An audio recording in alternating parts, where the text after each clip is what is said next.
जिस प्रदोष व्रत का हम वर्णन करते हैं, जिस प्रदोष के दिन का आपको बधाई कल हमने दी थी कि प्रदोष की आपको बधाई हो, प्रदोष शाम का जो समय होता है, प्रदोष काल जो होता है, उसका वर्णन जब हम करते हैं, ये प्रदोष की पूजन का विधान किसने बनाया, ये प्रदोष की पूजन का नियम किसने बनाया, ये प्रदोष की संध्या काल का, प्रदोष के समय का पूजन का विधान कौन बनाया, ये प्रदोष के समय पर एक बेलपत्र चढ़ाने का विधान किसने बनाया, प्रदोष के समय पर एक समीपत्र चढ़ने का विधान किसने बनाया, प्रदोष के समय पर अगर मान लो कोई भिखारी से भिखारी व्यक्ति भी है जो ठेला चला रहा है, उसके पास में खाने के लिए कुछ नहीं है, फटे कपड़े पहन रहा है, उसकी जिंदगी में कुछ भी नहीं बचा और कर्जे में लदालूम हो गया, एक चावल का दाना अगर वो प्रदोष के दिन, प्रदोष काल में शाम के समय पर शंकर के शिवलिंग पर चढ़ा देता है तो 3 या 4 प्रदोष में उसका कर्जा चूकना प्रारंभ हो जाता है। प्रदोष का विधान इतना ये प्रदोष का वर्णन करा किसने, इतना प्रदोष की महत्वता बताई किसने, कौन करे इतना वर्णन। अगर प्रदोष की महत्वता बताने वाला कोई है, इसीलिए मेरे शंकर भगवान माता सती को लेकर कुंभज ऋषि के यहाँ, अगस्त ऋषि के यहाँ कथा सुनने के लिए गए थे, क्योंकि उनके बराबर कोई शंकर के महत्व को बता नहीं सकता और प्रदोष के महत्व को नहीं बता सकता। सती मैया को प्रदोष का महत्व बताने के लिए शंकर सती जी को लेकर कुंभज बाबा के यहाँ गए थे, अगस्त ऋषि, कि प्रदोष के महत्व को तो जानो सती, तुम प्रदोष के महत्व को तो सती जानो, तुम प्रदोष के महत्व को तो सती पहचानो कि प्रदोष का महत्व क्या होता है, प्रदोष काल का महत्व क्या होता है, प्रदोष के समय का महत्व क्या होता है। जिस समय पर सूरज डूब रहा हो, चंद्र प्रकाशित हो रहा हो, दोनों का मेल हो रहा हो, ना तो पूरा सूरज डूबा है, ना पूरा चंद्र आया है, ना पूरा अंधेरा है, ना पूरा उजाला है, उस समय को प्रदोष काल कहा गया, उस समय को प्रदोष का समय कहा, प्रदोष काल कहा। अब कई लोग हमसे कहते हैं गुरुजी आप हमको प्रदोष का समय बताया करो कि प्रदोष काल किसको कहते हैं, प्रदोष का समय किसको कहते हैं। अब एक बात हम आप सबसे कहना चाहते हैं, जितने लोग आस्था चैनल पर सुन रहे हैं, जितने फेसबुक यूट्यूब पर सुन रहे हैं और जितने रेवाड़ी की इस पवित्र धरा पर कथा को सुन रहे हैं, आप सबसे एक बात कहना चाहेंगे, अगर हम समय देखकर बताएं आपको कि शाम को 6 बजे, 6:30 बजे, 6:30 पे लेकर 7:30 के बीच में ये समय है, या 5:30 से लेकर 6:30 तक का ये समय है, या हम तुमको बोल दें कि इतनी बजे ये समय प्रदोष काल का रहेगा या इतनी बजे ये समय रहेगा, तो देखिए कभी कभी ठंड का समय आता है तो दिन जल्दी ढल जाता है, कभी कभी गर्मी का समय रहता है तो दिन बहुत लेट ढलता है।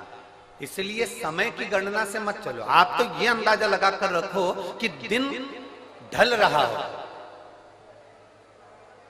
अंधेरा होना शुरू हो रहा, सूरज डूब रहा हो, चंद्र प्रकाशित हो रहा हो, अंधेरा अपना काम कर रहा है, सूरज ढलता जा रहा है, दिन कम होते चले जा रहा है और अंधेरा थोड़ा बढ़ते चले जा रहा है। इन दोनों का जो मिलन का समय हो, अब वो कितनी भी बजे, आप तो बस उसके मिलन का समय निकाल लो, वही समय प्रदोष काल कहलाता है, वही समय प्रदोष।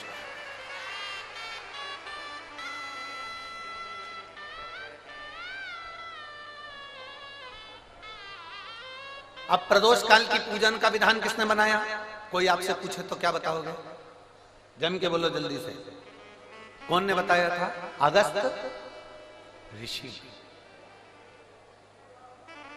सबसे पहले प्रदोष की पूजन कौन ने करी थी। अब कोई आपसे पूछे तो आपको उत्तर देना है।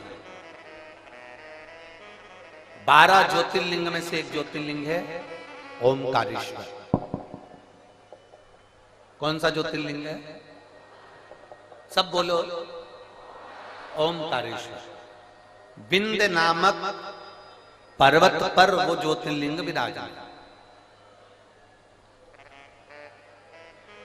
एक बार देवऋषि नारद भ्रमण करते करते विंध्य पर्वत पर आ गए। अब नारद जी का तो काम तुमको सबको मालूम ही है ना। नारद जी का काम तो मालूम है ना सबको, क्या काम है उनका? दुनिया के लोग कहते हैं नारद जी का काम है चुगली करने का, पर शिव महापुराण की कथा कहती है नारद जी का काम चुगली करने का नहीं है। नारद जी का काम किसी व्यक्ति को अग्नि प्रज्वलित कर कर, किसी व्यक्ति में आग प्रज्वलित कर कर, किसी व्यक्ति के हृदय को जलाकर भगवान की भक्ति को प्रकट करने की सामर्थ्यता देवर्षि नारद। लोग कहते हैं नारद जी का काम चुगली करने का है, लोग कहते हैं नारद जी का काम निंदा करने का है। निंदा करने का नहीं, निंदा के माध्यम से भगवान की भक्ति प्रकट करना। किसी के अंदर इतनी जलन उत्पन्न कर देना कि वो तप करने बैठ जाए, किसी की इतनी बड़ाई कर देना कि वो भगवान की भक्ति से जुड़ जाए। ये देवर्षि नारद का काम। दुनिया के लोग, दुनिया के कथाकार कहते हैं कि देवर्षि नारद निंदक है, देवर्षि नारद चुगलखोर है, देवर्षि नारद निंदा करते हैं। ये दुनिया के लोगों ने एक पक्ष देखा, अगर दूसरा पक्ष देखते तो मालूम पड़ता कि देवर्षि नारद निंदक नहीं है। देवर्षि नारद जो देवर्षि नारद हैं वो चुगलखोर नहीं है। देवर्षि नारद अपनी वाणी से किसी के अंदर अग्नि उत्पन्न कर कर उसको इतना अंदर से जला देते हैं कि वो भगवान को प्राप्त करने के लिए फिर कुछ ना कुछ प्रयास कर ही लेता है। जब जब देवर्षि नारद ने निंदा करी, जब जब देवर्षि नारद ने चुगली करी, तब तक देवता को प्रकट होना पड़ा।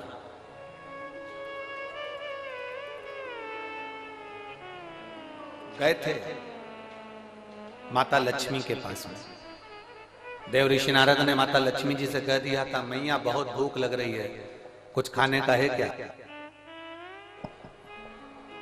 बहुत तेज भूख लगी है, कुछ खाने का है आपके पास में? मैया ने अंदर से जाकर मोतीचूर का लड्डू ला कर दे दिया।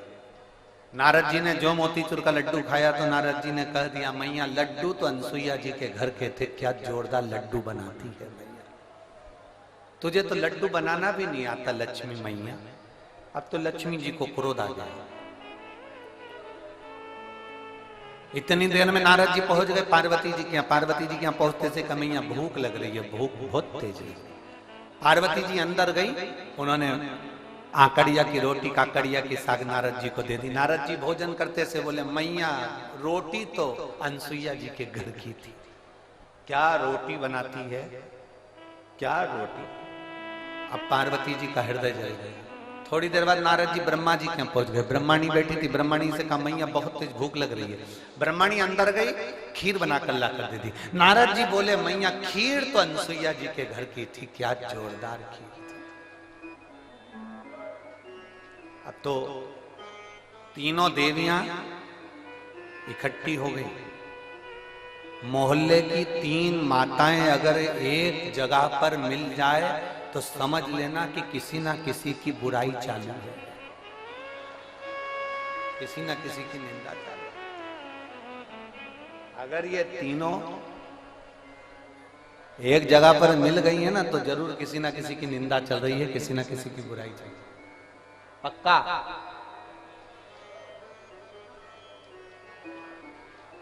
इकट्ठी हो गई। तीनों देवियों ने आपस में विचार करा कि अपन तो परेशान हो गए नारद जी के कारण। अनसुईया अनसुईया अनसुईया अनसुईया, ऐसा क्या अनसुईया में? अपने अपने पतियों को परीक्षा लेने भेज दो। ब्रह्मा विष्णु महेश तीनों परीक्षा लेने के लिए चले। और जैसे ही ब्रह्मा विष्णु महेश परीक्षा लेने के लिए चले, परीक्षा लेने के लिए जैसे ही चल दिए,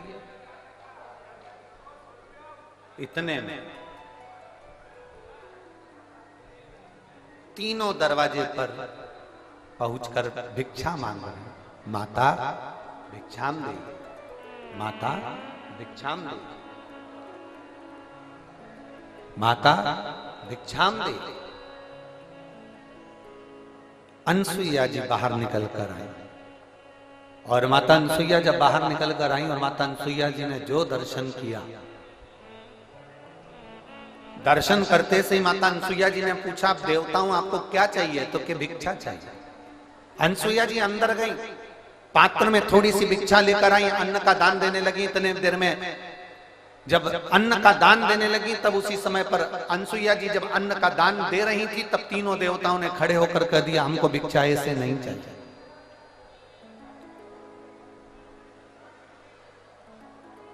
हमको ऐसी भिक्षा नहीं चाहिए।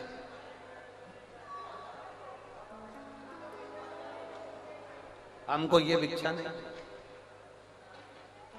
तो तुमको कैसी भिक्षा चाहिए? ब्रह्मा विष्णु महेश ने कहा, क्योंकि इनको देवियों ने कहा था कि जब भिक्षा मांगने जाना तो अनसुईया जी से कहना कि वस्त्र उतार कर भिक्षा देने के लिए, वस्त्र। अब तीनों देवताओं ने कहा, मां भिक्षा तो चाहिए, मां भिक्षा तो चाहिए, पर वस्त्र उतार कर आए, वस्त्र। अनसुईया जी बोली कि देवताओं, आप कह रहे हो कि अंदर का स्पीकर बढ़ाओ, अंदर आप कह रही हो कि भिक्षा चाहिए और भिक्षा चाहिए और वो भी वस्त्र उतार कर चाहिए। अनसुईया जी ने कहा, बाबा ऐसी कोई भिक्षा कोई नारी कभी नहीं दे सकती, ये भिक्षा कभी कोई नारी नहीं देगी। नारी अपने वस्त्र उतार कर कैसे भिक्षा देने आएगी? तीनों ने, जो ऋषि का रूप रखकर आए थे, साधु का रूप रखकर आए थे, उन तीनों ने कहा, मां भिक्षा तो हम ऐसे ही लेते हैं, अगर दोगी तो लेंगे, वरना भूखे रह जाएंगे, और अगर हम भूखे रह गए तो उसका दोष तुम्हें लगेगा। अनसुईया जी अंदर गई। नारद जी ने जो तीनों देवियों को अग्नि उत्पन्न करी थी, वो अग्नि आप काम कर गई। अनसुईया जी अंदर जाकर जल लाई। अगर मेरा सात्वित्व पक्का है, मैंने अपने पति की सेवा परमेश्वर मानकर करी है, तो ये तीनों की तीनों बच्चे हो जाए। जो जल छोड़ा, तीनों की तीनों देवता 1.5 महीने के छोड़ा हो गए, 1.5 महीने।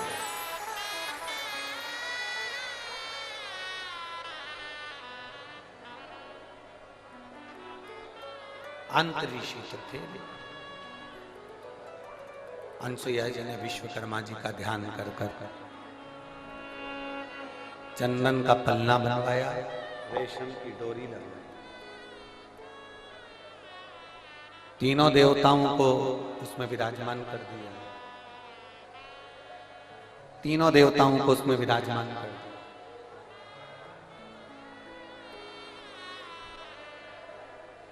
और तीनों देवता उसमें विराजमान हो गए। चंदन के पलने में रेशम की डोरी डालकर माता अनसुईया तीनों को झुला रही थी। इतने में अंतरी ऋषि का आगमन हो गया।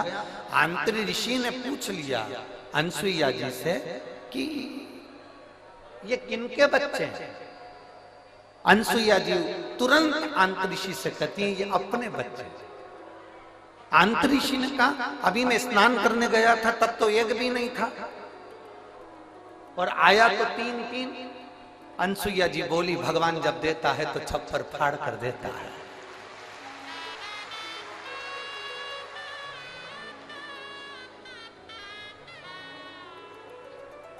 और माता अनसुईया ने डाल दिया पालना, बन कर के झूल रहे 3 देव।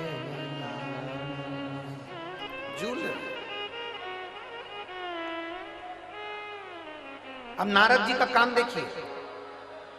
दुनिया के लोग कहते हैं नारद निंदा करते हैं, दुनिया के लोग कहते हैं नारद चुगली करते हैं। अगर नारद नहीं होते तो चंद्र प्रकट नहीं होते, अगर नारद नहीं होते तो दुर्वासा प्रकट नहीं होते, अगर नारद नहीं होते तो दत्तात्रेय भगवान प्रकट नहीं होते, अगर नारद नहीं होते।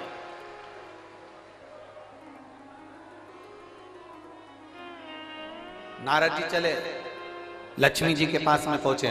मैया आज बड़ी बेचैन दिख रही हो। लक्ष्मी जी बोली, क्या बताएं, हुआ क्या? अपने पति को भेजा था अनसुईया जी की परीक्षा लेने के लिए, पर पते नहीं है उनके। आज बहुत दिन हो गए, दिखे नहीं मेरे को। नारद जी बोले वो तो पल्ले में झूल रहे हैं। लक्ष्मी जी बोली फालतू की बात मत कर, मेरा इतना बड़ा पति कोई पल्ले में झूलेगा, चल जा से जा। नारद जी वहां से चले तो पार्वती जी के यहाँ पहुंच गए। पार्वती जी बहुत डिप्रेशन में थी, बहुत टेंशन था माता पार्वती जी। भगवान देवऋषि नारद ने पूछा, माँ आप बहुत चिंता में दिख रही हो। नारद जी बोले तो पार्वती जी बोली बहुत चिंता है, मेरी सहेलियों के कहने पर मैंने मेरे पति को परीक्षा लेने भेजा था, तो अभी तक पते नहीं है, और मेरे पति को तो कोई पकड़ भी नहीं सकता, कोई उनका किडनैप भी नहीं कर सकता, क्योंकि उनके गले में बब्बा पड़ा है। किसके बाप में दम है कि मेरे पति को पकड़ ले? दम चाहिए। मैया पल्ले में झूल रहे हैं। सरस्वती मैया से भी कह दिया पल्ले में झूल रहे हैं। तीनों देवियों ने नारद जी के चरण पकड़ लिए। नारद रुक जा, तो ये बता कि हम हमारे पति को कैसे लेकर आए? नारद जी ने कहा जैसे तुम्हारे पति मांगने गए थे वैसे तुम भी चली जाओ। तीनों ने ब्राह्मण की पत्नी का रूप लिया। दरवाजे पर अनसुईया जी के पहुंच गई। अनसुईया जी के दरवाजे पर जाकर तीनों देवियों ने आवाज लगाई, माता भिक्षाम दे, माता भिक्षाम दे, माता भिक्षाम दे, माता भिक्षाम दे। बार बार आवाज लगाई जा रही, बार बार आवाज लगाई जा रही है, माता भिक्षाम दे, माता भिक्षाम दे, माता भिक्षाम दे।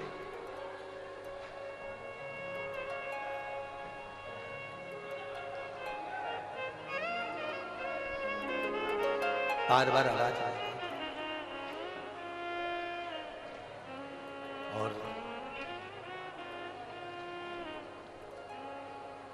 जैसे ही आवाज लगाई पार्वती मैया निकल, अनसुईया मैया निकल कर बाहर आई।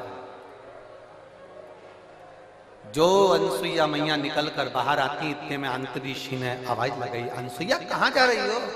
अनसुईया रुक गई, दरवाजा बंद है, तीनों देवियां बाहर।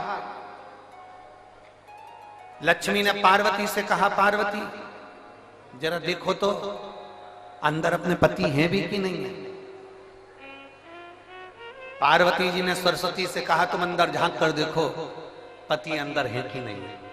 सरस्वती मैया दरवाजे में एक छोटी सी सरंग थी, पतली सी सरंग, उस सरंग में से सरस्वती अंदर झांक कर देख रही थी। इतने में पीछे से देवऋषि नारद जी आकर बोले, मैया तुम दूसरे के घर में झांकी हो ना, आज से पृथ्वी पर जितनी माता है ना इनकी भी आदत बदल जाएगी। ये जब भी कपड़ा सुखाने ऊपर जाएगी तो पड़ोसी की छत जरूर ढाक के आएगी।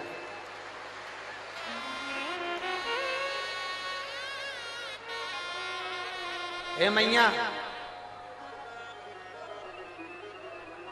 होली पे दिवाली पे अपने यहाँ पर पपड़िया बनी कि नहीं बनी, गुजिया बना कि नहीं बना, मठरी बनी कि नहीं बनी, चकली बनी कि नहीं बनी, अपने घर पर अचार डला कि नहीं डला, अपने घर पर कुछ काम हुआ कि नहीं हुआ, इनको कोई मतलब नहीं रहेगा। पड़ोसी क्या जरूर देखेगी तूने क्या बनाया, उससे जरूर।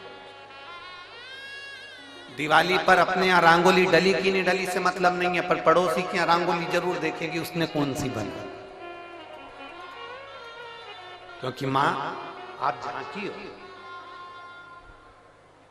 आप झांकी हो, इसलिए ये गुण आ जाएगा। लोग जब सुना, थोड़ी देर बाद माता अनसुईया जी ने दरवाजा खोला। जैसे दरवाजा खोला तीनों देवियां चरणों में पड़ गई। तीनों देवियां। अंतरिक्षी ने अनसुईया जी से पूछा, ये कौन है? अनसुईया जी बोली, ये अपनी बहुएं हैं। आंतरी ऋषि बोले, बेटे इत्ते से बहु साथ साथ हाथ। इतने में तुरंत अनसुईया जी ने तीनों से कहा, तुम्हारे ससुर जी हैं, पांव पड़ो, पांव पड़ो जल्दी से। तीनों देवियों ने आंतरी ऋषि के चरण छुए। आंतरी ऋषि ने अनसुईया जी का हाथ पकड़ा और एक कोने में ले जाकर पूछा, अनसुईया पागल हो गई है? बेटे इत्ते से और बहू लिया साथ साथ हाथ की, तुझमें अक्ल वकल नहीं है क्या? बिल्कुल भी। इतने से बच्चे की कोई शादी करते हैं जो इतनी बड़ी बड़ी बहुएं लेकर आ गई। इतने में अनसुईया जी बोली अपने पति से, स्वामी आजकल की बहुएं कमाता हुआ पति मिल जाता है, लेकर के अलग हो जाती हैं। हमने कैसे पाल पोस कर बड़ा करा हम जानती हैं, अब बड़ा करेगी तब मालूम पड़ेगा, ले जा।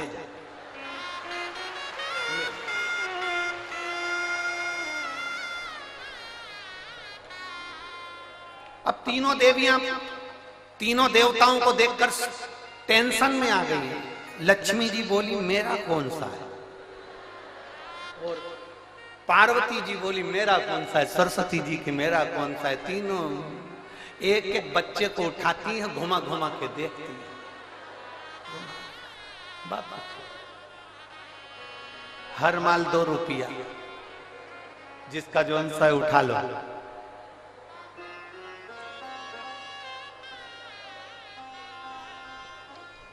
अब उठाएं किसको?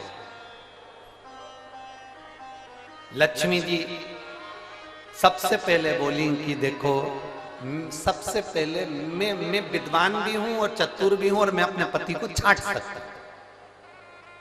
जो ज्यादा विद्वान होता है, जो ज्यादा चतुर होता है, सब्जी के ठेले पे वही सड़ी हुई भिंडी लेके आता है।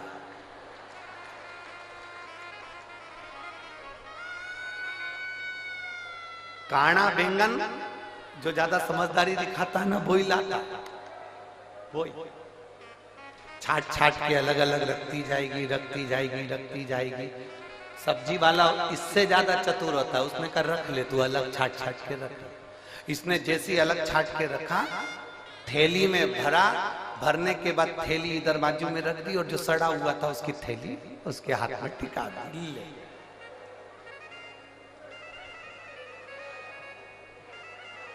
लक्ष्मी जी बोली सबसे पहले मैं छाटूंगी। लक्ष्मी जी ने अपने पति को छाटा। जो छाटने बैठी लक्ष्मी जी, तो भगवान ब्रह्मा जी को उन्होंने अपनी गोदी में उठा लिया, और ब्रह्मा जी को गोदी में उठाकर बोली ये मेरे पति हैं। उनको जो हाथ में लिया, इतनी देर में तो अनसुईया जी को हंसी आ गई। अनसुईया जी को हंसी आई, उन्होंने कहा रुको, इन तीनों को वापिस सुलाओ। जमीन पर सुलाया। अनसुईया जी ने हाथ में जल लिया, अगर मेरा पतिव्रता धर्म प्रबल है, मेरा सातित्व पक्का है, तो मैं जल छोड़ती हूँ, ये तीनों के तीनों बड़े हो जाएं। तीनों बड़े हुए, उन्हीं के अंश अवतार चंद्र, दुर्वासा और दत्तात्रेय भगवान प्रकट।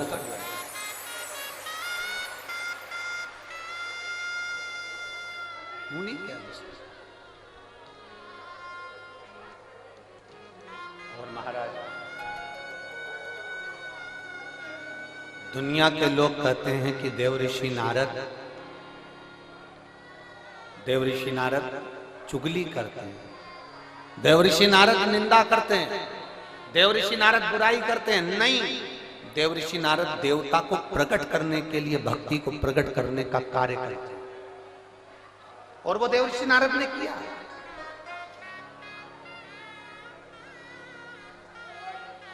इसीलिए महाराज, नारायण श्रीमन नारायण, नारायण श्रीमन नारायण,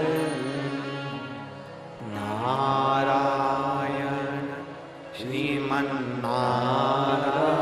नारायण,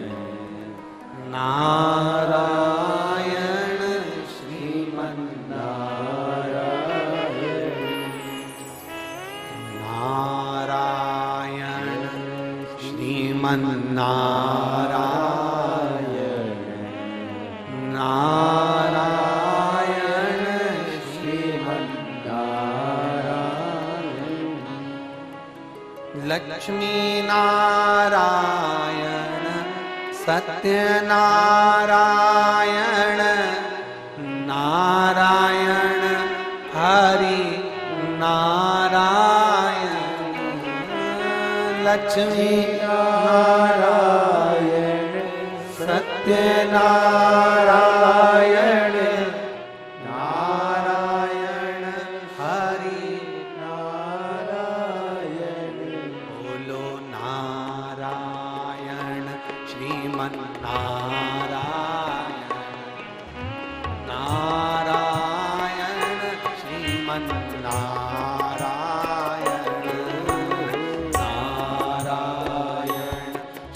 श्रीमन्नारायण। सब बोलिए।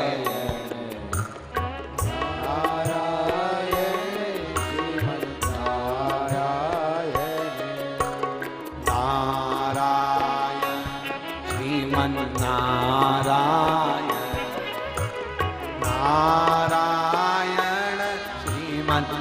नारायण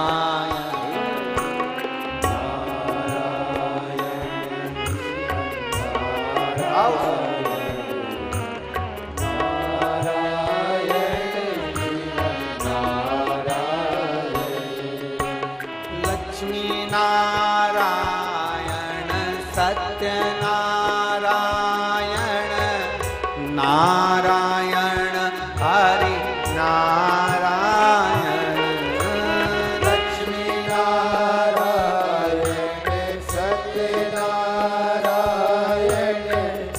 नारायण हरि नारायण।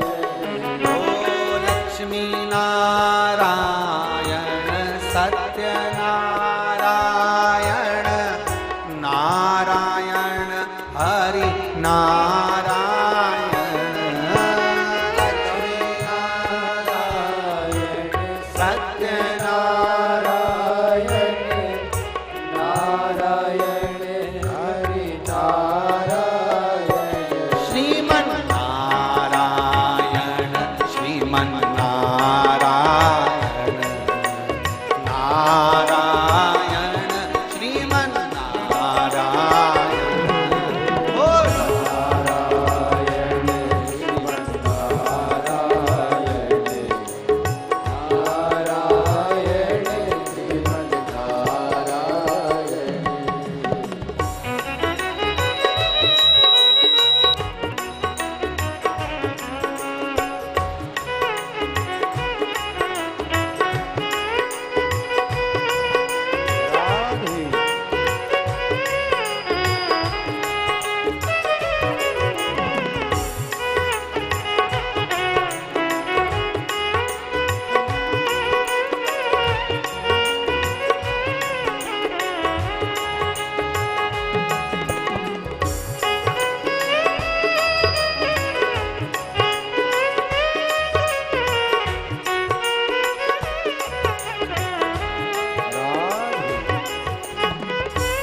ब्रह्म नारायण विष्णु नारायण नारायण शिव नारायण।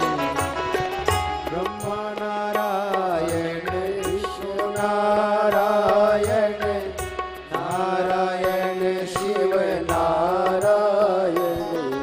ओ ब्रह्म नारायण विष्णु नारायण नारायण शिव नारायण।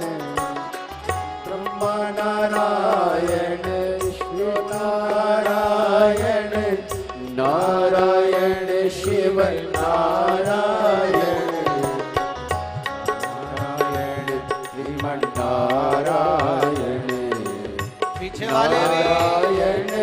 श्रीमन नारायण नारायण श्रीमन नारायण नारायण श्रीमन नारायण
माता नारायण पिता नारायण नारायण गुरु नारायण माता नारायण पिता नारायण नारायण गुरु नारायण ओ माता नारायण पिता नारायण नारायण गुरु नारायण माता नारायण पिता नारायण नारायण गुरु नारायण नारायण श्रीमन नारायण नारायण श्रीमन नारायण नारायण श्रीमन नारायण नारायण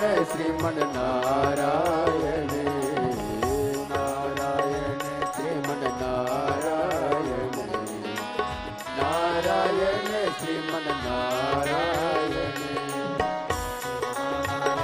श्रीमन नारायण नारायण श्रीमन नारायण नारायण श्रीमन नारायण नारायण श्रीमन नारायण बोलो नारायण श्रीमन नारायण नारायण श्रीमन नारायण नारायण श्रीमन नारायण नारायण श्रीमन नारायण बोलो नारायण श्रीमन नारायण नारायण श्रीमन नारायण नारायण श्रीमन नारायण नारायण श्रीमन नारायण नारायण श्रीमन्नारायण नारायण श्रीमन्नारायण ओ नारायण श्रीमन्नारायण ओ नारायण श्रीमन्नारायण महादेव अपने स्थान पर बैठकर भगवान देवदेव महादेव से दिल से प्रार्थना भाव से बाबा देवदेव महादेव से विनय करें, निवेदन करें, प्रार्थना करें। जहां जगह मिले वहां बैठकर भगवान शिव से अपने मन की बात है। आज कथा का विराम दिवस है। दिल से बाबा से कहकर जाए। 19 तारीख से 25 तारीख तक जो ये पवित्र शिव महापुराण की कथा चल रही है, आज वो विराम की ओर जाएगी।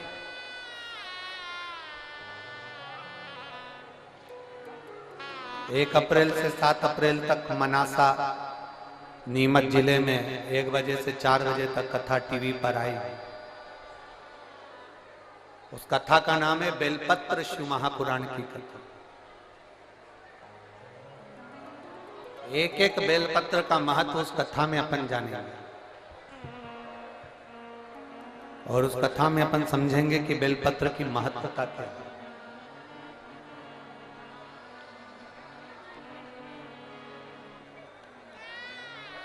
जिसको पैरालिसिस लग जाता है, लकवा लग जाता है, अगर वो भी बेलपत्र की कथा में मनासा से हम उसका वर्णन करेंगे कि एक बेलपत्र के बल पर आपके शरीर का लकवा कैसे ठीक हो सकता है। उस कथा को जरूर सुनिए।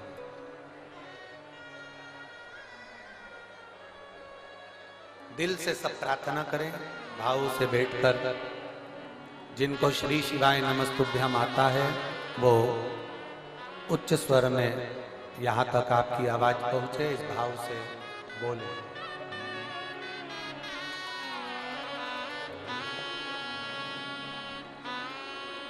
श्री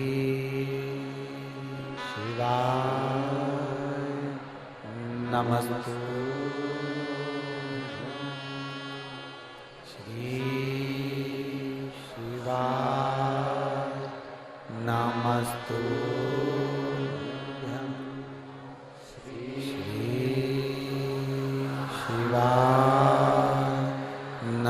नमस्तुभ्यम, श्री शिवाय नमस्तुभ्यम, श्री शिवाय नमस्तुभ्यम, श्री शिवाय नमस्तुभ्यम, श्री शिवाय नमस्तुभ्यम। भोला सब दुख काटो हमारा, ओ भोला सब दुख काटो हमारा। शिव शंकर जपो तेरी माला, भोले बाबा जपो तेरी माला। भोला सब दुख काटो हमारा, ओ भोला सब दुख काटो हमारा। वेश मंगलकारी, वेश मंगलकारी। शमशान वासी हमारा, शमशान वासी हमारा। ओ भोला सब दुख काटो हमारा।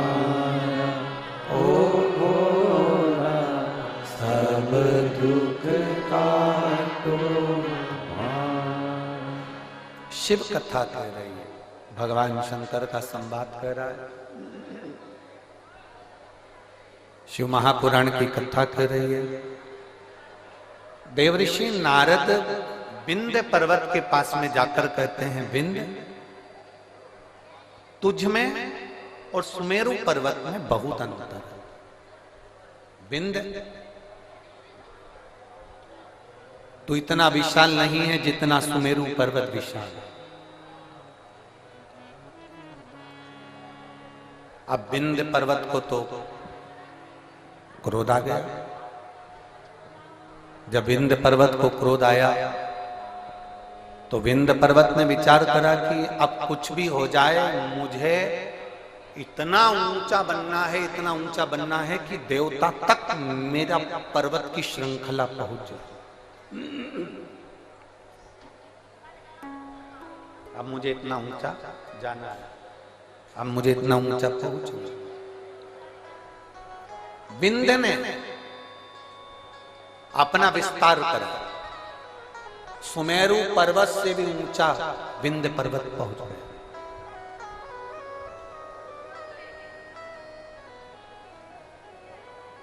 सूर्य के अश्व चलते चलते थोड़ा अंधेरा हो रहा था। सूर्य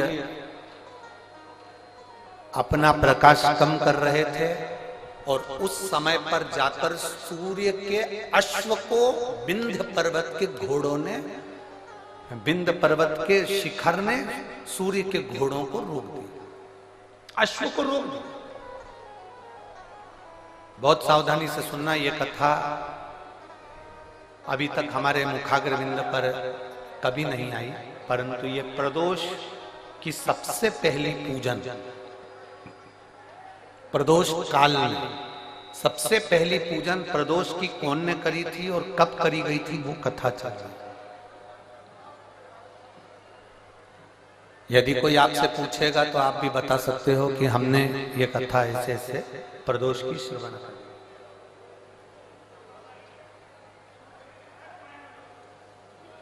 एक सुख का अनुभव कराती है प्रदोष की पूजा। एक पत्र है, देखिए,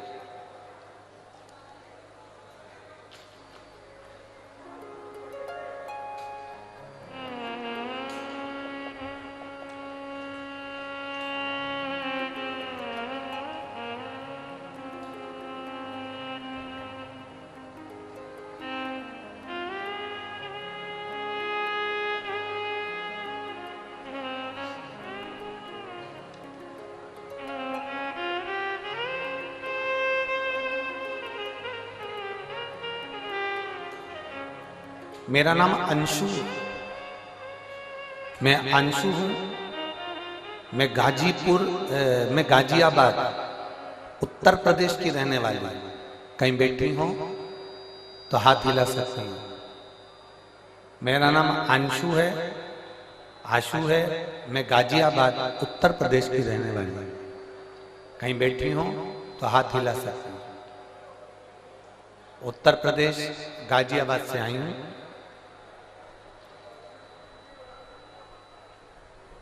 गुरुदेव, मेरी छोटी बेटी के जन्म के बाद मेरी छाती से दूध बहना बंद नहीं हुआ। जब मेरी छोटी बेटी का जन्म हुआ, जन्म होने के बाद से मेरी छाती से दूध बहता रहा। ऐसा कोई डॉक्टर नहीं जिसका हमने इलाज नहीं करवाया, पर वो दूध बहना बंद नहीं हो रहा था, लगातार दूध बहता ही जा रहा था। अब 1 महीना, 2 महीना, 4 महीना, 6 महीना, 8 महीना, 10 महीना इंतजार करा, पर दूध बहना बंद ही नहीं हुआ।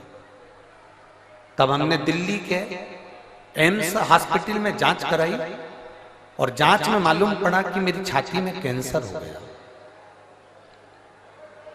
और मुझे कैंसर बता दिया गया और सर में ब्रेन ट्यूमर बता दिया गया। अब डॉक्टर ने कहा कि कैंसर तो तुमको हो गया है और ब्रेन ट्यूमर भी है, पर इसका ऑपरेशन बहुत जरूरी है। 16 मार्च 2024 ऑपरेशन की तारीख दी गई। आज कौन सी मार्च चल रही है? जम के बोलिए। 23 मार्च 2024। 16 मार्च 2024 ऑपरेशन की तारीख दी गई और जैसे ही हमको 1 महीने बाद की जो तारीख दी गई, हम जब फरवरी में उनको दिखाए तो उन्होंने हमको 16 मार्च 2024 की तारीख दी और 1 महीना हमको दिया गया कि ये ब्रेन ट्यूमर का और कैंसर का ऑपरेशन सर्जरी आपको कराना है। हम दिल्ली के एम्स हॉस्पिटल से वापिस आ गए, घर गए। घर पर जाकर हमारे परिवार वालों ने कहा अपन हॉस्पिटल में तो दिखा कर आ गए, अब एक काम करते हैं कि अपन सब लोग मिलकर सीहोर चलते हैं और कुबरेश्वर बाबा की वहां कंकर शंकर की पूजन करेंगे, वहां से अपन मांगकर रुद्राक्ष ले आएंगे। गुरुदेव, उस समय पर रुद्राक्ष मिल रहा था, केवल रुद्राक्ष वितरण बंद होने में 2 दिन रह गए थे, तभी हम सीहोर पहुंच गए और वहां से हमने कंकर शंकर की पूजन कर कर वहां से रुद्राक्ष ले लिया। रुद्राक्ष लेकर हम घर आ गए। 20 दिन लगातार उस रुद्राक्ष को पानी में गलाया, शिवजी को चढ़ाया और उस पानी को पीना प्रारंभ करा। एक बेलपत्री शंकर जी को चढ़ी हुई खाना प्रारंभ किया। शंकर जी के मंदिर में झाड़ू पोछा लगाना प्रारंभ किया। दूसरी बार हम एम्स के हॉस्पिटल में 16 मार्च के दिन ऑपरेशन के लिए हम दिल्ली पहुंच गए। हम दिल्ली जब 16 मार्च के दिन ऑपरेशन के लिए गए, हमारी वापस जांचें प्रारंभ हुई और जांच प्रारंभ होते से हमने बाबा से बस प्रार्थना करी थी, बाबा अगर मेरी रिपोर्ट नील आ जाएगी ना, मेरा ऑपरेशन नहीं होगा ना, तो जहां भी तेरी कथा होगी मैं वहां पहुंच जाऊंगी। बाबा की ऐसी कृपा हुई गुरुदेव, हम एम्स हॉस्पिटल में पहुंचे। 16 मार्च के दिन एम्स हॉस्पिटल में हमें ऑपरेशन की तारीख दी गई और हम जांच कराने के लिए जैसे ही अंदर गए, डॉक्टर ने हमारी रिपोर्ट देखकर आश्चर्य में पड़ गया कि तुम्हारा कैंसर तुम्हारे शरीर में नहीं है और तुम्हारा कैंसर समाप्त हो चुका है। मैं बाबा को नमन करने के लिए यहाँ पर आई हूँ। मेरे बाबा ने मुझे बचा लिया और मेरे शरीर में कैंसर नहीं निकला। जिस डॉक्टर ने मुझे कैंसर बताया था उसी ने बाद में मना कर दिया। मैं बाबा को धन्यवाद देने। कहीं बैठी हैं क्या? अगर कहीं बैठी हो, आशु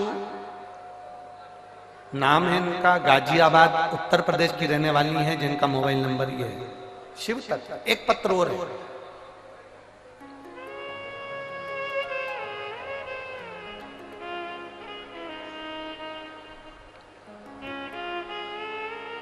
प्रियंका,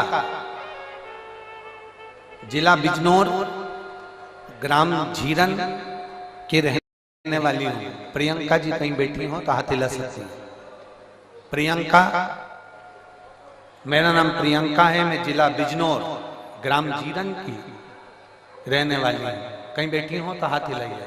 आप ही हैं? श्री शिवाय नमस्ते। मेरा पुत्र यथार्थ, जिसकी उम्र 7.5 वर्ष का है, आया हुआ है क्या बेटा? आया? लिया लिया लिया।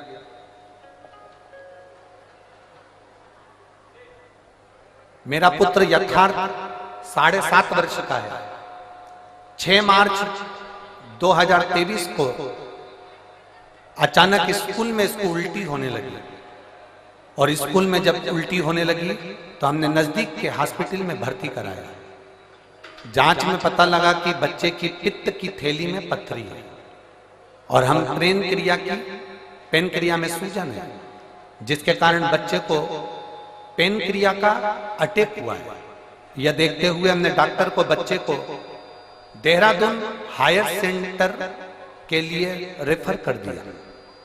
जब देहरादून के हायर सेंटर में हम बच्चे को लेकर पहुंचे, 15 दिन इलाज करने के बाद छुट्टी करके घर भेज दिया। तब 7 दिन के बाद बच्चे को सीधे पांव में, सीधी टांग में बहुत भयंकर दर्द उठा। जब सीधी टांग में दर्द उठा, हम बच्चे को लेकर देहरादून उसी अस्पताल में पहुंचे। दोबारा जांच करने पर पता चला कि बच्चे को ब्लड कैंसर हो गया है। एक्यूट ल्यूकीमिया ब्लड कैंसर नामक एक बीमारी से ग्रसित हो गया। गुरुजी, जब यह सुनकर हम बहुत दुखी हो गए, तब डॉक्टर ने सलाह दी कि हमारे यहाँ पर बीमारी के डॉक्टर उपलब्ध नहीं है। इस बच्चे को जोक वाला कैंसर हुआ है, इस कैंसर की बीमारी के हमारे पास डॉक्टर नहीं है। आप देहरादून से इसको ले जा सकते हैं, आप बच्चे को आगे के इलाज के लिए दिल्ली ले जाओ। सर, गंगाराम अस्पताल के लिए हम बच्चे को दिल्ली लेकर आ गए। वहां पर हमने बोन मेरो टेस्ट कराया और बीमारी क्लियर हो गई कि इसको वो बीमारी है और कैंसर की बीमारी के कारण बस ये बच्चा तकलीफ में आ गया। अब करें तो करें क्या?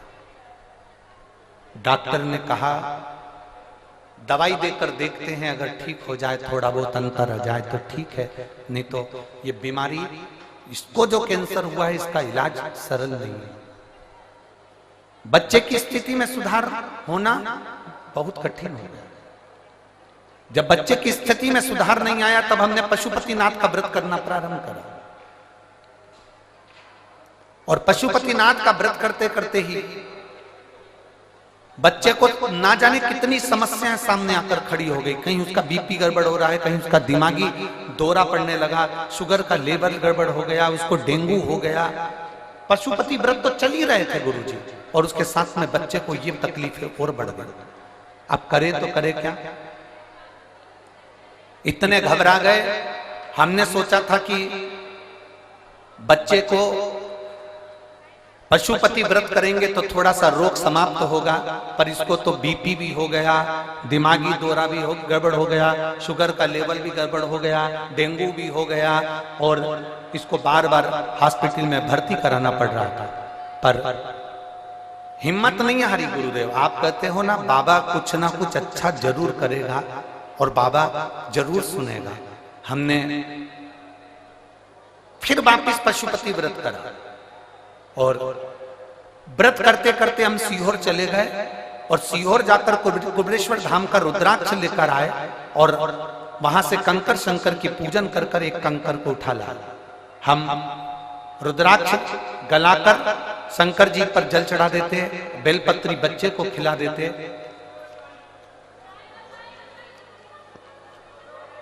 बाबा को उस बच्चे को खिला देते, और ऐसी कृपा बाबा की हुई कि अब बच्चे को आराम लगना प्रारंभ हुआ और मेरा बच्चा ठीक होना प्रारंभ हुआ।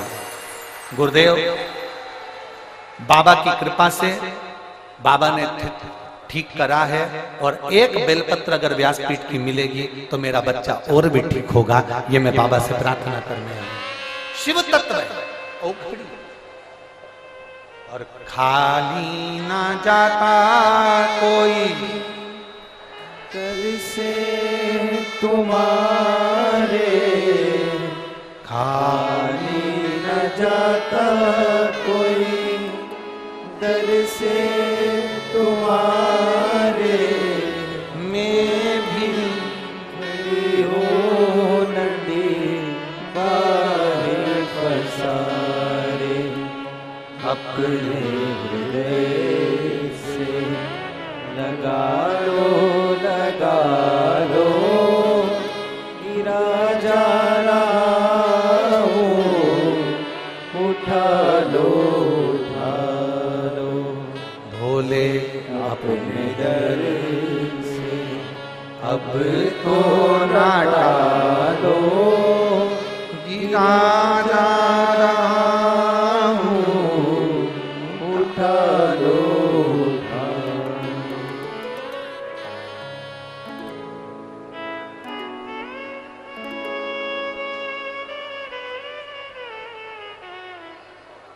एक पत्र और बड़ा अच्छा है। शहर चरखी, दादरी, जिला दादरी, हरियाणा।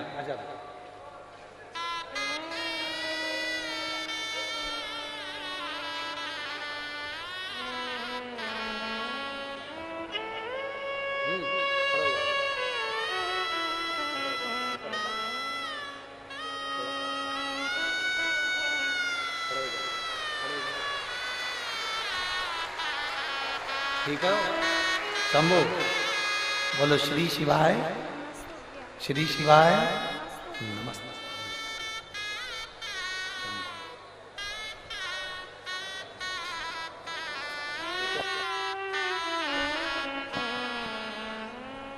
पहले से आराम है ना?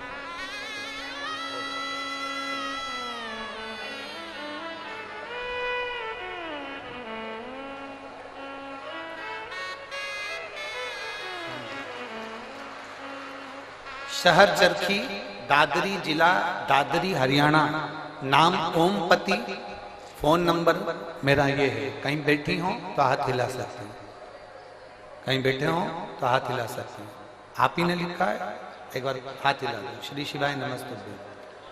शहर चरखी, दादरी जिला दादरी हरियाणा, ओमपति, फोन नंबर ये है। मेरे भाई के लिए गुरुदेव मैं वर्णन करना चाहती हूँ। शिव बाबा का क्या वर्णन करूं। मेरे भाई को 2023 से कैंसर हो गया है। उसका इलाज जिंदल हॉस्पिटल हिसार में चल रहा है। नाक में कैंसर हुआ, नाक का ऑपरेशन करवाया, फिर गले में कैंसर हो गया। गले में कैंसर हुआ। 2 साल से मैं आपकी कथा सुन रही हूं। मैंने मेरे भाई से कहा कि अगर डबल से कैंसर हो रहा है तो तू सीहोर जा, रुद्राक्ष ला और उस रुद्राक्ष को पानी में गलाकर शिव जी को चढ़ाकर पीना प्रारंभ कर। मैं मेरे भाई की तरफ से यहाँ पर दंडवत करने के लिए, प्रणाम करने के लिए आई हूँ, कथा सुनने के लिए आई हूँ। हम लोग रुद्राक्ष लेने के लिए सीहोर चले गए और वहां से रुद्राक्ष लेकर आए। जब रुद्राक्ष लेकर आए, भाई की एक रिपोर्ट, एक ऑपरेशन और डॉक्टर ने बोल दिया था वो कराना था, जो कि 12 मार्च 2024 को वो ऑपरेशन होना था। हमने बाबा से प्रार्थना करी, अगर बाबा आप संभाल लोगे तो मैं कथा सुनने के लिए पंडाल में जाऊंगी। मेरे भाई की जब दूसरी रिपोर्ट हमने जब जिंदल हॉस्पिटल में दिखाया तो 12 मार्च के दिन रिपोर्ट में आया कि इसकी सारी रिपोर्ट नील है और ये बालक अब ठीक हो गया है, इसका कैंसर समाप्ति है। एक बार हाथ हिला दो बहन, बधाई। इसके लिए एक बेलपत्र ले जाओ, आजा आजा, एक बेलपत्र इसके लिए ले जाओ। शिव है वो घड़ी है और खाली ना जाता कोई दर से तुम्हारे, खाली न जाता कोई दर से तुम्हारे। मैं भी खड़ी हूँ बाएं पसारे, अपने हृदय लगा लो गिरा जा रहा हो, उठा लो भोले अपने दर से अब तो न टालो, गिरा जा रहा हो, उठा लो। एक शिव भक्ति को जगाइए।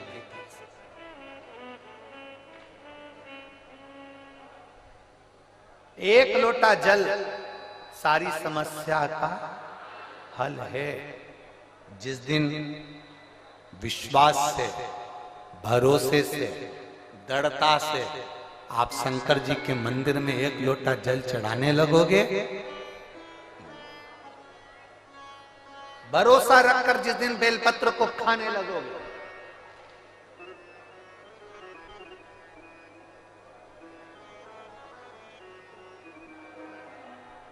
जिस दिन बेलपत्र को खाने लगोगे, भरोसा रखकर जिस दिन भगवान शंकर की भक्ति में तुम डूबने लगोगे, उस दिन तुम्हारी जिंदगी की सारी बीमारी, सारा दुख, सारी तकलीफ मेरे काल अधिपति महाकाल राजा की। तुम्हारे जीवन का सारा दुख, वो काल अधिपति महाकाल मेरे कुबेर भंडारी, मेरे कुबेरेश्वर महादेव का हो। एक निवेदन हम जरूर करेंगे, कभी मौका लगे, कभी मौका लगे, इस पंडाल में बोलकर जाना बाबा से कि बाबा मुझे ऐसा धन देना कि एक बार मैं भी कुबेरेश्वर धाम सीहोर आ सकूं और तेरे धाम में आकर कथा सुन सकूं, कंकर शंकर की पूजन कर सकूं, वहां का रुद्राक्ष ले सकूं कभी कभी। और जरूरी नहीं है कि वहां का रुद्राक्ष केवल बीमारी के लिए काम आता है ना, कभी जिंदगी में कुबेरेश्वर धाम जाना और रुद्राक्ष मांग कर लेकर आना। और हम तो कहेंगे जितने कथा सुनने वाले हैं सारे श्रोताओं से निवेदन करेंगे, लाल धागे में उस रुद्राक्ष को अपने गले में धारण कर कर रखो, जिंदगी में कभी हार नहीं होगी, आगे बढ़ते ही जाओ। चाहे महिला हो चाहे पुरुष हो, चाहे महिला हो चाहे पुरुष हो, गले में रुद्राक्ष होना जरूरी है, पहनो। कई लोग कहते हैं हम तुलसी की माला पहनते हैं, रुद्राक्ष पहन सकते, क्यों नहीं? किसने मना करा? कौन से शास्त्र में लिखा है, कौन सी वेद में लिखा है, कौन से पुराण में लिखा है कि तुलसी को पहनने वाले रुद्राक्ष नहीं पहन सकते, या रुद्राक्ष को पहनने वाले तुलसी नहीं पहन सकते?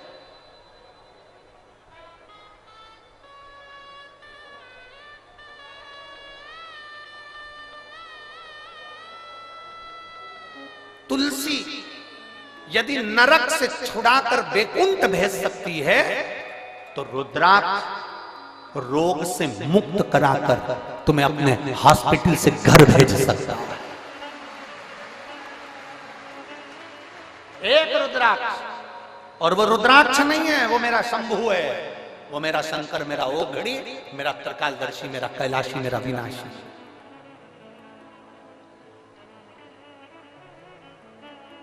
कई लोग कहते हैं गुरुजी अभी अभी आपके यहाँ पर रुद्राक्ष उत्सव हुआ, अभी आपके यहाँ पर 26 तारीख को सुबह 10 बजे महादेव की होली है, आप हमेशा भक्तों को वहां बुलाते रहते हैं। हमारा तो निवेदन है किसी बहाने से आओ, चाहे तुम 26 तारीख को होली खेलने के बहाने आओ, चाहे तुम रुद्राक्ष उत्सव के बहाने आओ, और मेरे बाबा के दरवाजे पर एक बार आकर तो देखो, 3 महीने में झोला खाली नहीं करना पड़ेगा वापिस।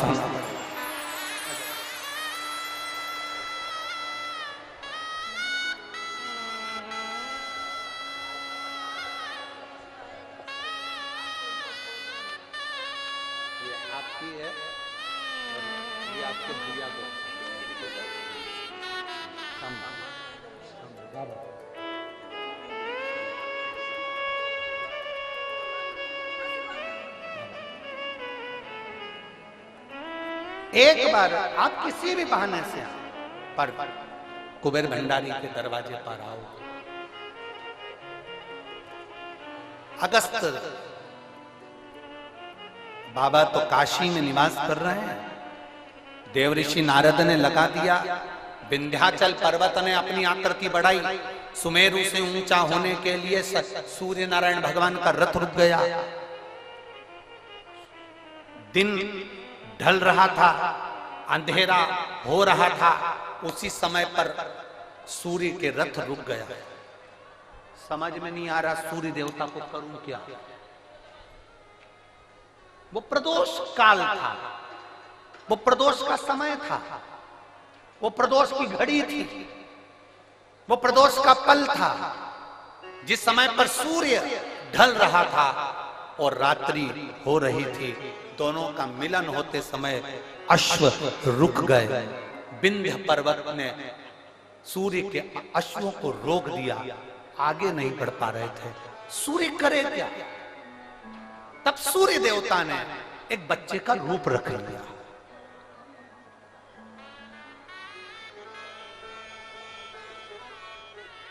ये दुनिया के लोगों को मालूम होना चाहिए कि पहला प्रदोष का उपास व्रत प्रदोष की पूजन किसने करी है। ये आपकी आराधना में, आपकी चित्तवृत्ति में आना चाहिए कि प्रदोष के दिन एक चावल का दाना चढ़ाने वाला कभी गरीब नहीं हो सकता, कभी भिखारी नहीं हो सकता, कभी दरिद्र नहीं हो सकता।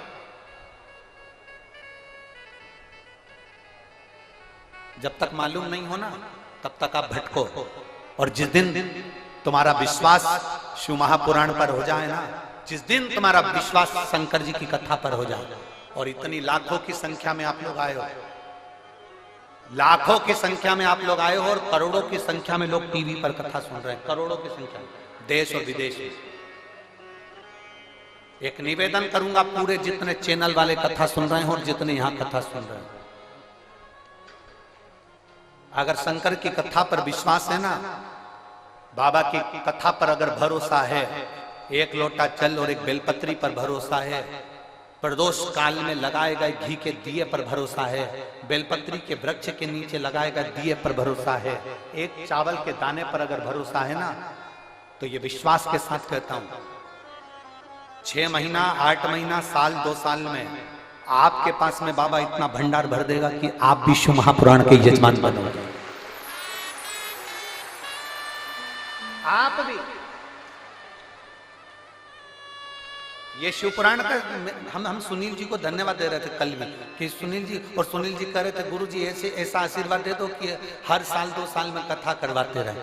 हमने सुनील जी से कहा, सुनील जी शंकर भगवान की कथा का सबसे बड़ा एक फल है और एक नियम है कि जो इस कथा को करवा लेता है ना, वो लाइन लगाकर फिर खड़ा हो जाता है कि एक कथा हमें वापस मिले। ये नियम है इस कथा।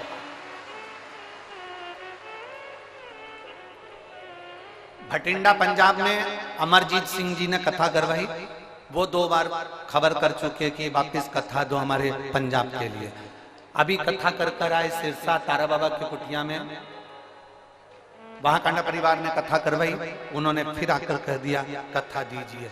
सुनील जी, हम आपको भी कहते हैं, आप तो अभी बोल रहे हो कि कथा दीजिए, पर बाबा की कृपा, ये नियम है कथा का। जो एक बार जजमान बन जाता है मेरा बाबा, उसको इतना देना चालू करता है। और केवल जजमान से मतलब नहीं है, जो दिल से पंडाल में बैठकर दिल से सुन ले, 5 दिन की हो 7 दिन की हो, आसन लगाया, वहीं पर सो रहा है, वहीं बैठ रहा है, वहीं खा रहा है। दुनिया के संत बाहर तप करते हैं, तुम यहाँ बैठकर शौचालय के लिए भी जाना है ना, तो 50 बार विचार करते हो, जाऊंगी ना तो अंदर कैसे आऊंगी, वॉशरूम जाऊंगी तो कैसे आऊंगी। पानी ज्यादा नहीं पीते हो क्योंकि मेरे को वॉशरूम जाना पड़ेगा, ज्यादा खाते नहीं हो कि मुझे शौचालय के लिए जाना पड़ेगा। बार बार तुम अपनी इंद्रियों को कंट्रोल में रखते हो। जो एक संत, साधु, सन्यासी, तपस्वी, साधक, उपासक, कुंभ के मेले के जो संत, पर्वतों पर बैठकर जो संत साधना करते हैं, वो साधना शिव महापुराण के पंडाल में बैठकर मेरी माता और मेरे भाई करते हैं। आप इतना भोजन नहीं करते कि आपको बार बार शौचालय के लिए जाना पड़े, आप इतना पानी नहीं पीते कि आपको बार बार वॉशरूम के लिए जाना पड़े। आप अपने शरीर को, अपनी इंद्रियों को केंद्रित कर कर रखते हो, क्योंकि जाऊंगी ना, इतना बाहर निकल कर जाऊंगी तो वापिस आने में टाइम लगेगा, मैं कथा छूट जाएगी, जगह कोई ले जाएगा। अपनी इंद्रियों को कंट्रोल में कर रहा। इतना तो कोई साधु नहीं कर सकता, इतना तो कोई संत नहीं कर सकता, इतना तो कोई सन्यासी नहीं कर सकता। संत, साधु, सन्यासी, तपस्वी, कई वक्ता, कथाकार, जिनसे एसी के रूम नहीं छूटते, जिनसे 4 व्हीलर गाड़ियां नहीं छूटती, वो भी इतना सन्यासी का जीवन नहीं जी सकते जितना आप जी रहे हो, जितना आप जी रहे हो।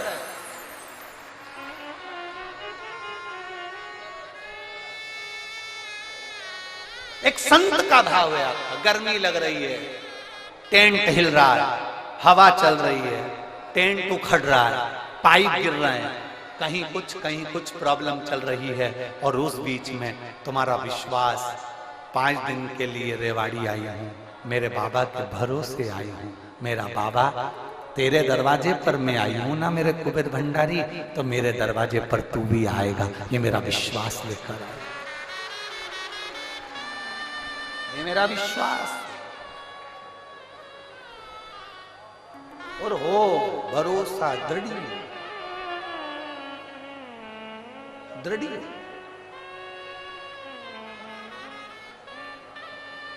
वो कहते हैं ना, तुझसे मिलने के लिए तेरी कसम,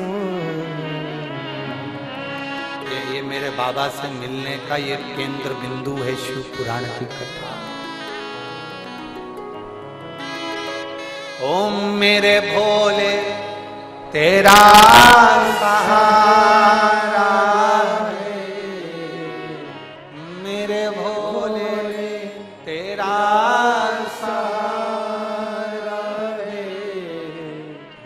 मेरी नैया खातू किनारा है, मेरी नैया खातू किनारा है। तुम्हारे नजदीक में जब कथा हो चले जाना उसकी चौखट पर, 5 दिन 7 दिन पड़े रहे उसके दरवाजे पर, तारने वाला हो और फिर कहेंगे खाली नहीं जाओ, खाली नहीं, खाली जा ही नहीं सकता। अगर खाली गए होते तो ये इतने सारे पत्थरों का ढेर नहीं लगता जो अंदर भरे पड़े। एक पत्र है देखिए,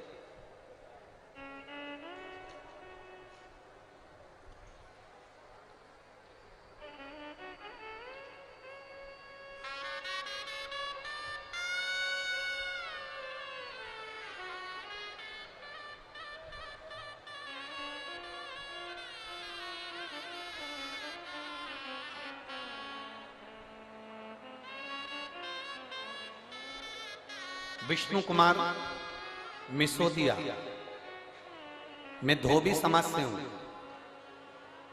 पत्नी पिंकी देवी नीम का थाना राजस्थान से आया। कहीं बैठे हो तो हाथ हिला सकते हैं, हाथ हिलाओ एक बार।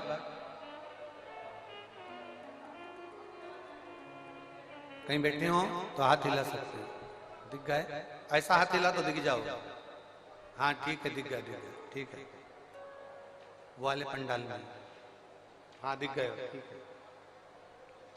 मैं विष्णु कुमार सिसोदिया धोबी समाज से हूँ। पत्नी पिंकी देवी नीम का थाना राजस्थान से हूँ। बाबा के एक लोटे जल का मैं क्या वर्णन करूं। मेरा बेटा 7 साल से सरकारी नौकरी की तैयारी कर रहा था। 7 साल से उसका एग्जाम ना क्लियर हुआ ना वो आगे बढ़ा। बेटा आखिरी में निराश हो गया। जब बेटा निराश हुआ तो मार्ग से भटकना चालू हो गया।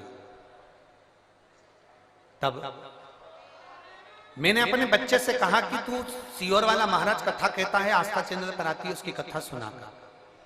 मेरा बेटा कहता है ऐसे तो ढेर सारे महाराज आते हैं कथा कहने वाले, महाराजों का तो काम ही है कथा कहना, उनकी कथा से क्या करना है, तू कथा तो सुन। मेरे बेटे ने पहली बार कथा सुनना प्रारंभ करा। 7 साल से एग्जाम दे रहा है पर किसी में क्लियर नहीं हुआ। तब मेरे बेटे ने आपकी कथा पर भरोसा कर कर शंकर जी के मंदिर में 1 लोटा जल चढ़ाना प्रारंभ करा। जो मंदिर में फूल पत्ती रहते थे उससे मंदिर के भगवान शंकर से प्रार्थना करिए बाबा से।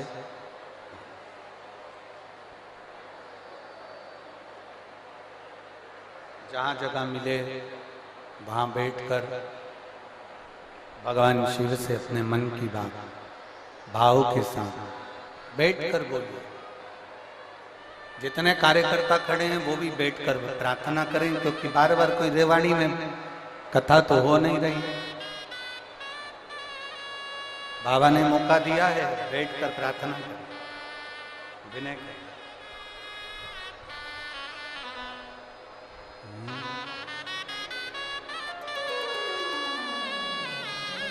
दिल से निवेदन करें, दिल से प्रार्थना, बाबा से दिल से भाव से बाबा से प्रार्थना।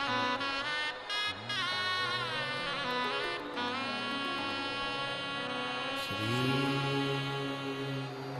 शिवाय नमस्तुभ्यं। श्री शिवाय नमस्तुभ्यं। श्री शिवाय नमस्तुभ्यं। श्री शिवाय नमस्तुभ्यं।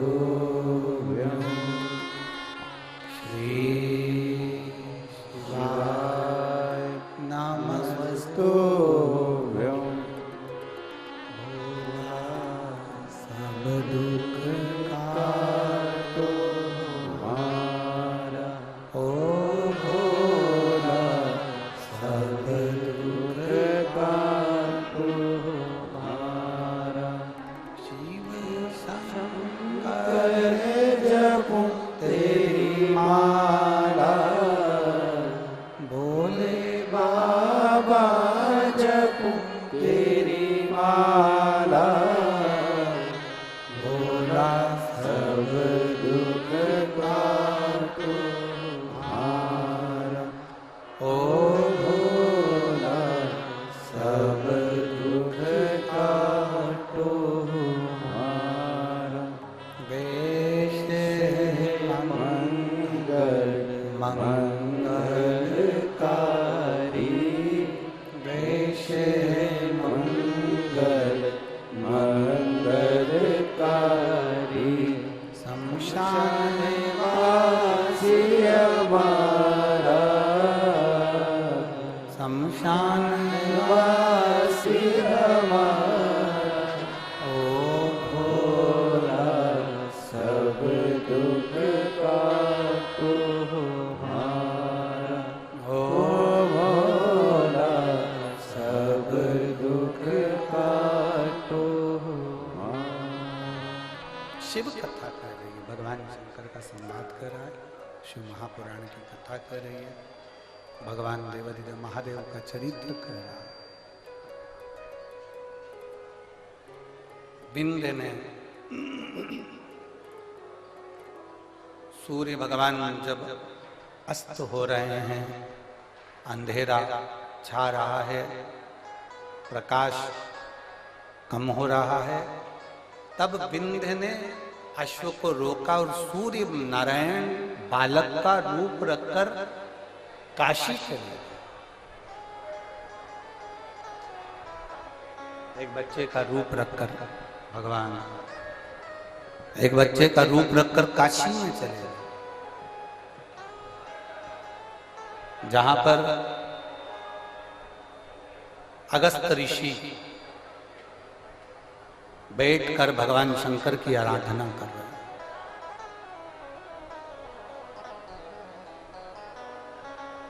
जिस जगह पर अगस्त ऋषि बैठकर भगवान शंकर की आराधना कर रहे हैं, अगस्त ऋषि ने भगवान शिव का शिवलिंग का निर्माण किया। भगवान शंकर के शिवलिंग का निर्माण अगस्त ऋषि करते हैं। वहीं पर पहुंच जाते हैं सूर्य नारायण भगवान, निवेदन करते हैं, प्रार्थना विनती, आप कृपा करिए। अगस्त बामा ने पूछा कि तुम कौन हो?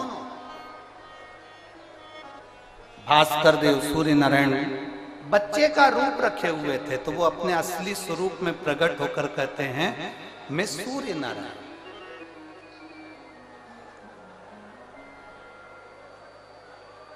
ना तो मैं प्रकाशित हो रहा हूं और ना मैं डूब रहा हूं। एक प्रदोष का समय, प्रदोष काल में मुझे अटका दिया उस विंध्य ने। आप कृपा करिए। अगस्त ऋषि ने कहा कि तुम एक काम करो सूर्यदेव, तुम पार्थिव शिवलिंग का निर्माण कर कर पूजन करो, व्रत करो, एक अक्षत, एक बेलपत्र, एक शमी पत्र तुम्हारी उलझन को समाप्त कर दे। मेरी जीजियों, प्रदोष का इंतजार भी मत करा करो कि प्रदोष का दिन आएगा या प्रदोष का दिन आएगा तो हम गला पकड़ रहा है बाबा। प्रदोष का दिन आएगा तो हम भगवान शंकर को प्रदोष के समय में, शाम के समय पर हम बेलपत्र, शमी पत्र, चावल समर्पित करेंगे। आप तो प्रयास करा करो। कभी अगर मौका मिल जाए तो प्रदोष काल में, प्रदोष के समय पर एकांतेश्वर शिवलिंग मिल जाए, कहीं एकांत में कोई शंकर भगवान का शिवलिंग मिल जाए, एक बेलपत्र लो, उसके ऊपर एक शमी पत्र रख लो, एक चावल का दाना रख लो, अपने मन की बात बाबा से कहकर श्री शिवाय नमस्तुभ्यम बोलकर शंकर भगवान की अशोक सुंदरी वाली जगह पर स्पर्श कराकर वही शमी पत्र, वही अक्षत का दाना, वही बेलपत्र शंकर भगवान के शिवलिंग पर उसको समर्पित कर दो। समर्पित करते समय ये जो डंडी का मुख है ये जहां जलाधारी होती है, पानी बहता है, उस ओर डंडी का मुख होना चाहिए। जिधर पानी बह रहा है उधर से करो।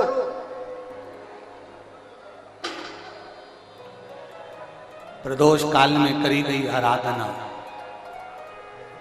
प्रदोष काल में किया गया भजन, केवल प्रदोष के दिन ही नहीं, प्रदोष काल में कभी भी शंकर को याद करो। वैसे तो शंकर भगवान को याद करने के लिए कोई समय निश्चित नहीं किया गया कि इस समय शिव जी को याद करना। मौत का और महाकाल का आने का समय कभी निश्चित नहीं होता। मौत आने का समय भी निश्चित नहीं होता, कब व्यक्ति की मृत्यु हो जाए, कब प्राण छूट जाए, कब बीपी शुगर कभी गड़बड़ हो जाए, कब किसको कौन सा रोग हो जाए, कब किसी को अटैक आ जाए, कोई समय का भरोसा नहीं है। मौत का जैसे समय नहीं होता, उसी तरह महाकाल के भजन का, शंकर भगवान के गुणगान का, शिव जी की भक्ति का कोई समय नहीं है। तुम जब पुकारो, मेरा देव अधिदेव महादेव तुम्हारे सामने खड़ा है। तुम जब पुकारो, बोल बम का नारा है, बाबा एक सहाय, सारी समस्या का हल एक लोटा जल। तुम जब उसको पुकारोगे तब वो तुम्हारे सामने आकर खड़ा। सूर्य नारायण ने पुकारा, सूर्य नारायण ने पुकारा। अब सूर्य नारायण तो पुकारने में लग गए, बोलने में लग गए। अगस्त ऋषि ने जाकर विंध्य पर्वत से कहा कि तुम अपनी आकृति को छोटा करिए, देवताओं को कष्ट हो रहा है। तब विंध्य पर्वत ने अपनी आकृति छोटी करी। सूर्य देवता भगवान शंकर का साधुवाद करे। शंकर भगवान ने आकर सूर्य नारायण को दर्शन दिया। भगवान देवाधिदेव महादेव ने कहा, सुनो भास्कर देव, सूर्यदेव, तुमने मेरी आराधना प्रदोष के समय पर अपने अश्वों को रोककर मेरी आराधना करी है। भास्कर देव, सूर्यदेव, संसार का कोई मनुष्य प्रदोष के दिन, प्रदोष काल में जब मुझे पुकारेगा, केवल मेरे नाम का उच्चारण कर कर मुझे पुकारेगा, शंकर भगवान कहते हैं उसी क्षण मैं उसके नजदीक में पहुंच जाऊं। उसी क्षण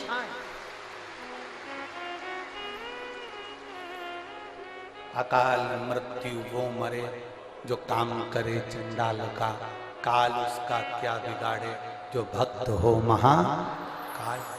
जो शंकर की आराधना करने वाला है, शिव की उपासना करने वाला है, शंकर का गुणगान करने वाला है, शिव की स्तुति करने वाला है, उसका बाल बांका नहीं होता। 12 ज्योतिर्लिंग का चरित्र श्रवण कराते हुए तुमरुका जी चंचुला देवी से कहते हैं, चंचुला,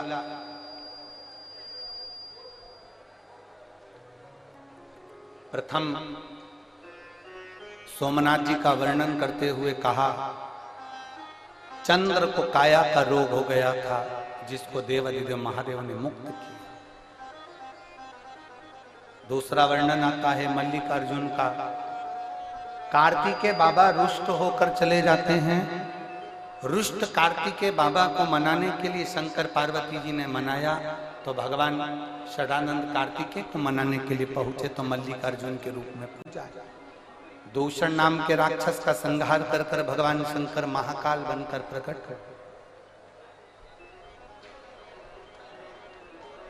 विंध्य नामक पर्वत के तप करने पर भगवान शंकर प्रकट होकर ओंकारेश्वर के रूप में विराजमान होगा। नर नारायण के तप करने पर भगवान शंकर केदारेश्वर बनकर प्रकट हो जाते हैं। कुंभकर्ण की पत्नी करकटी, करकटी का पुत्र भीम, जो सारे यज्ञ अनुष्ठान दान पुण्य सब बंद करवा देता है, तो शंकर भगवान आकर उसका संहार करते हैं तो भीमा शंकर बन जाते हैं। अगला वर्णन आया है काशी विश्वनाथ, मनु शत्रुपा ने तप कर कर भगवान शंकर को यहां पर विराजमान करा। विश्वनाथ के रूप में विराजित। फिर वर्णन आया है त्र्यंबकेश्वर, गौतम बाबा पर गौ हत्या का दोष लगता है, ब्रह्मा विष्णु महेश आकर एक लिंग के रूप में विराजमान होकर उनको दर्शन देते हैं और गौ हत्या के दोष से मुक्त करते हैं। अगला वर्णन आया है श्री वैद्यनाथ, रावण भगवान शंकर को लेकर जा रहा था, लघु शंका लगने पर संध्या वंदन करने के भाव से रुका, शिवलिंग नीचे रख दिया, उठा नहीं, वो वैद्यनाथ जी के रूप में विराजमान हो। अगला वर्णन है नागेश्वर, दारुक नाम के असुर का संहार कर कर भगवान नागेश्वर के रूप में विराजमान हुए। फिर वर्णन आया है रामेश्वरम, राम जी ने लंका पर चढ़ाई करने से पहले भगवान शंकर की आराधना करी, एक लोटा जल समर्पित करा, शिव जी रामेश्वर के रूप में विराजमान हुए। फिर वर्णन आया है श्री कृष्ण